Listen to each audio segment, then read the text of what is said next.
मौर्य साम्राज्य पडण्याचं हे एक कारण आहे की राज पद्धती किती सेंट्रलाइज होती. जेव्हा जेव्हा सेंट्रलाइज राज्य पद्धती खूप असते तेव्हा चालणारं साम्राज्य फार जास्त काळ चालत नाही. सेंट्रलाइज म्हणजे काय, एकच व्यक्ती सगळा कारभार बघते. तो जेव्हा म्हणतो मला कोणी येऊन भेटू शकतो तेव्हा एक व्यक्ती सगळा कारभार बघायचा प्रयत्न करतो आहे. पण हे प्रत्येकाला जमत नाही. मे बी अशोकानंतर आलेले राजे, जे किंग्स आले ते फार चांगले नव्हते. ते सेंट्रलाइज पद्धती राबवू शकले नाहीत. म्हणून एवढं मोठं मौर्य साम्राज्य जे अफगाणिस्तान पासून दक्षिण भारतापर्यंत पसरलंय, 52 वर्ष, 50 ते 52 वर्षात नष्ट झालं. याचं रिझनच होतं. म्हणून इतिहासापासून आपण काय शिकतो की तेच पद्धत सेंट्रलाइज करायची नाही. आज भारत काय सेंट्रलाइज आहे. आज बघा दोनच व्यक्तींभोवती भारत फिरतोय.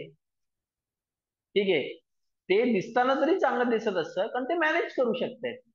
उद्या त्यांच्या असा कोणी येईल जो मॅनेज करू शकणार नाही, तेव्हा काय होईल? डिसइंटिग्रेशन. हे ठरलेलं आहे. माणूस इतिहासापासून काय शिकतो? काय शिकतो माणूस इतिहासापासून? व्यक्ती काय शिकतो इतिहासापासून सांग? हा, काहीच शिकत नाही. नथिंग. तो त्याच त्याच चुका सारख्या सारख्या करतो. रिझनच आहे.